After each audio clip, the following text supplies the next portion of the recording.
Hello and welcome students. In today's module, we are going to discuss addition and subtraction of vectors by graphical method.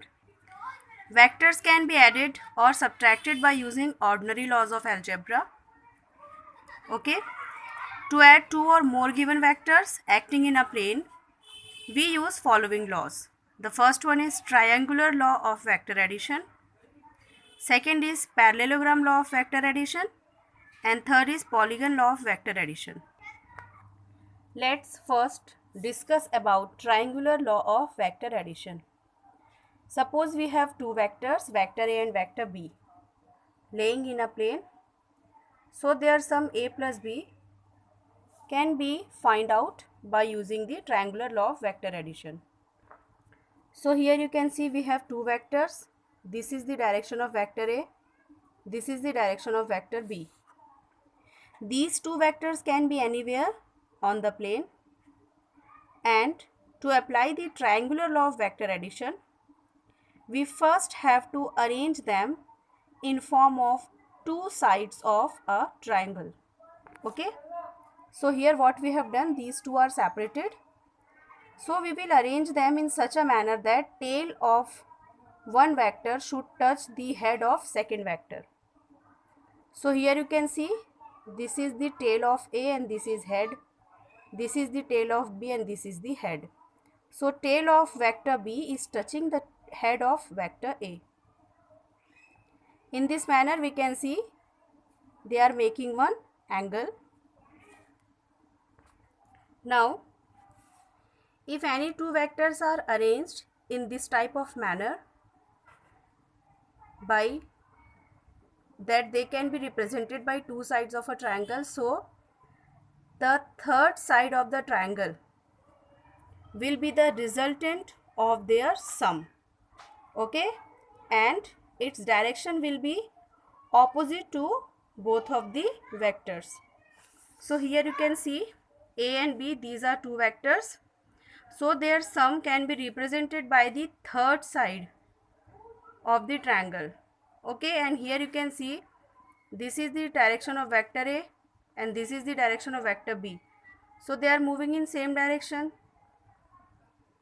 Okay, so the third side, which is the resultant, will have opposite direction. It should come like this in clockwise direction, A, B, and then it will come like this, but it is not coming in this direction. The direction of third side is this one. It is going in this direction. So the direction of the resultant will always be opposite to both the vectors which are being added up. Okay, this is triangular law of vector addition. This method is also called head to tail law of vector addition. How it can be written? If two vectors are represented by two sides of a triangle taken in same order, that is same direction, then their resultant is represented by the third side taken in opposite order. This is the triangular law of vector addition. Now let's move to next law. This is parallelogram law of vector addition. Now suppose we have two vectors, vector A and vector B. Okay, and now we are not arranging them in head and tail manner like we have done in triangular law. We are not arranging them like this, but we are arranging them in such a manner that they both are having the same origin. So here you can see this is O, origin of vector A as well as vector B.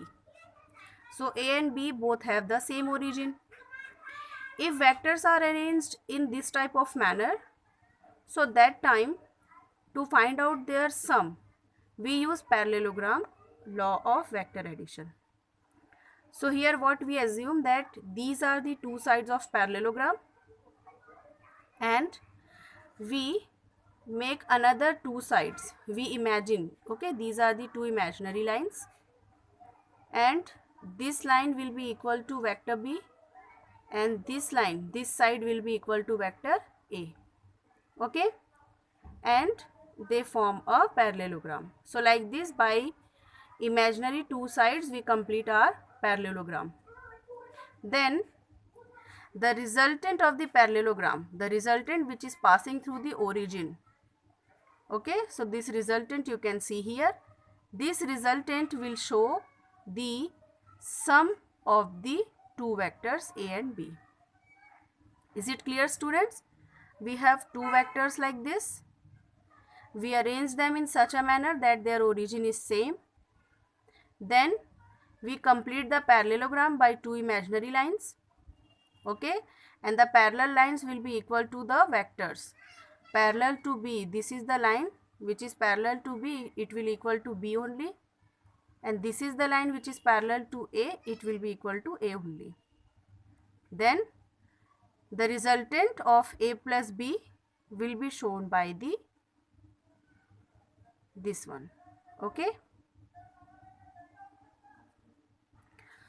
so their resultant will be the diagonal of the parallelogram. So how can we write it in statement? It can be written like this. Parallelogram law of vector addition states that if two vectors are represented in magnitude and direction by the adjacent sides of a parallelogram having a common origin, then their resultant is represented by the diagonal of the parallelogram passing through the origin point. Okay, so this is very easy law of vector addition and very useful also.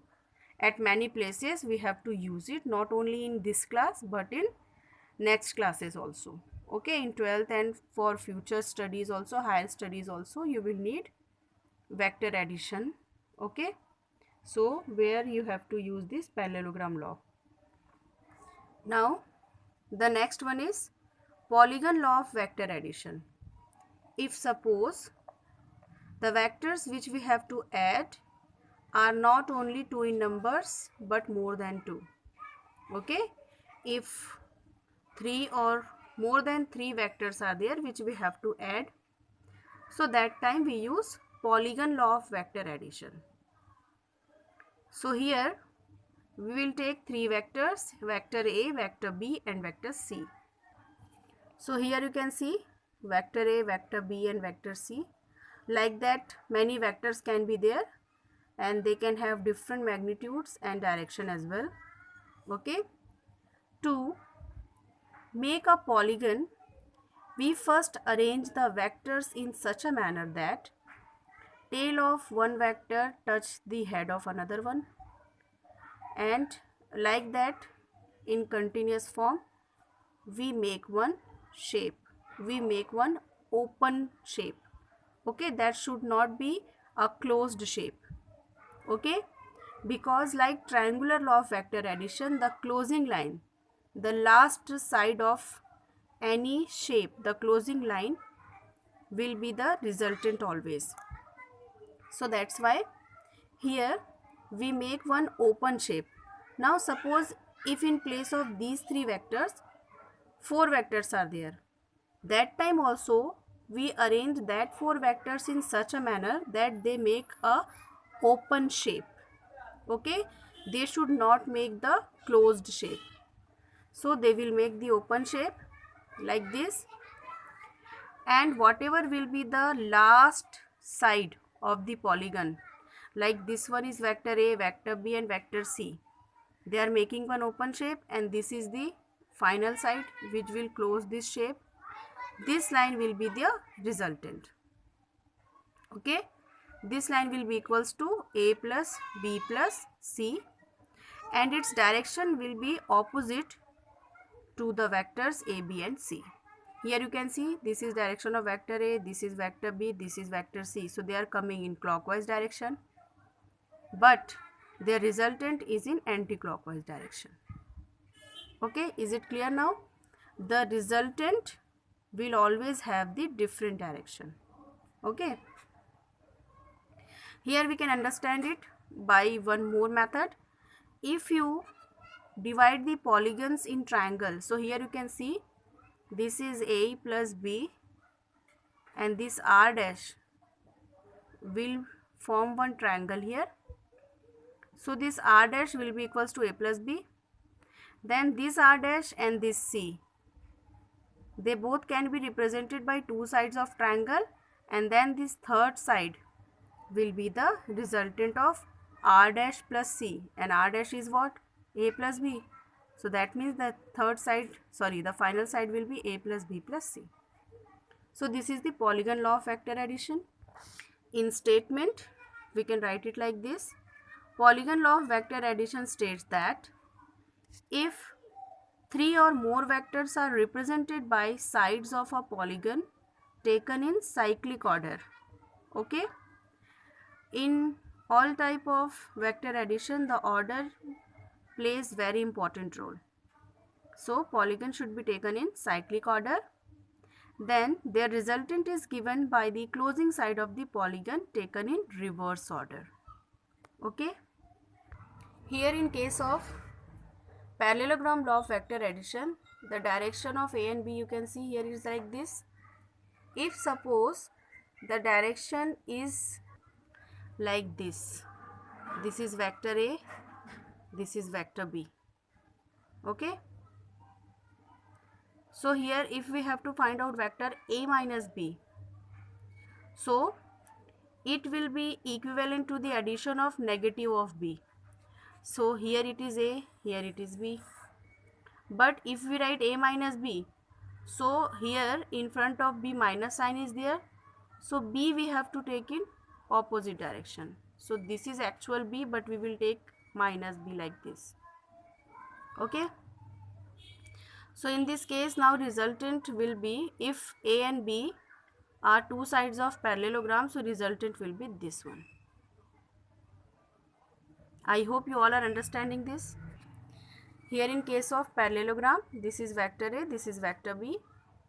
When they make a parallelogram, so their resultant is this diagonal, okay, which will pass through this origin. In case of subtraction, we have taken negative of vector B, so it is this one. So now the resultant will be the diagonal, okay, passing through the origin of minus B and A. So this diagonal will represent A minus B. So this is about subtraction of vector. And one more case is there where we can subtract the vector. So here you can see this is direction of vector A, this is direction of vector B. If suppose the direction of vector B is like this, okay. So now they are not making a cyclic order, okay. These two directions are opposite to each other. So this time also this resultant here, this one, if the direction of B is this side, okay. So this resultant here will show A minus B. Now let's discuss some properties of vector addition. So first is commutativity. If vector A plus vector B, then vector B plus vector A will be equals to this one. A plus B equals to B plus A. So here by this diagram you can understand that if we make like this, if we make a triangle like this, okay, A plus B, or if we make a triangle like this, B plus A, both the resultant will have the same value. Next is associativity. If suppose we are having three triangle, so A plus B plus C equals to A plus B plus C. So they follow the associativity also. If the triangles are taken in this manner, A plus B plus C, then this will be their resultant. Or if we do this type of, see here what we have done, first we have added A plus B, so this is the resultant A plus B. Then this A plus B is added to C and we get A plus B plus C. If suppose in same parallelogram we first add B plus C, so here we will get the resultant, and after that we add this A to this resultant B plus A. So here this one, this final resultant will be A plus B plus C. So by these two diagrams, by closely observing these two diagrams, you can see what is the difference here. Okay. First we have added this A and B, got this resultant. Then this resultant is added to C. In second case, what we have done, we have added B plus C and got this resultant. Then this resultant is added to vector A. So we get this one, A plus B plus C. And both the resultant will have the same value. So we can see in triangular law, commutativity is there. And in parallelogram law, associativity is there. Associativity is there. Now next topic we discuss is resolution of a vector into rectangular components. Suppose we have any vector. So that vector can be resolved into a set of two vectors laying along the axis of rectangular coordinate systems. Then the components so obtained are called rectangular components. In very easy term, we can say that if any vector is there, so that vector can be splitted up in different directions according to x, y and z axis. And when we split the vectors in different coordinates, different axes, so that time that splitted vectors, each vector can be called as rectangular components. Why they are called rectangular components? Because x, y and z axis, they all are perpendicular to each other. Like in rectangular, all the sides are perpendicular to each other. So that's why all the splitted parts, they are called rectangular components. Okay. A general vector is resolved into rectangular components using vector of unit magnitude. These are called unit vectors. About unit vectors, we already have discussed in previous video. These are the vectors which are used to show the direction. Their value is 1 and their main work is to show the direction. Okay. So here what we have done, we have resoluted one vector in three directions, x, y and z. That's why they can be shown or represented by unit vectors. And that unit vectors are I, j and k. For x-axis we take I, for y-axis we take j, and for z-axis we take k. And if we want to find out their magnitude, modulus of I, j and k, it is equals to 1. But their directions are different. I shows x direction, j shows y direction, k shows z direction. Here with this diagram you can understand that how a vector can be resolved. Suppose we have one vector A. This is vector A. Okay. So this vector can be resolved in three directions. So we write it as AXI. Here AX is the value of A in x direction and I is showing the direction. AYJ plus AZK. This is the way we write a vector which has been splitted up in three parts. Here AX is equals to A cos alpha, AY is equals to A cos beta, AZ is equals to A cos gamma. Now let me show you where this alpha, beta and gamma is there. When, see, this is the angle alpha. Okay, this is vector A. Between vector A and x-axis we have alpha, between vector A and y-axis we have beta, and between vector A and z-axis we have gamma. So AX equals to A cos alpha, AY equals to A cos beta, AZ equals to A cos gamma. Okay. And one more thing, let me tell you that if we find out the square of any unit vector, its value always comes as 1. Okay. So if we write it like this, A square, So here this whole term will become ax square I square, ay square j square, az square k square, I square j square k square. Their value become 1 and we get this type of equation. Okay.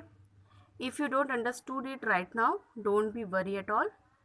In next topics, when we discuss about the resolution or splitting of vector, that time I will explain you that one in more specific manner. With example, it will be easy to understand that how these vectors are splitted up. This is it for today's lecture. We'll see you in next lecture. Till then, goodbye, take care and do some productive work.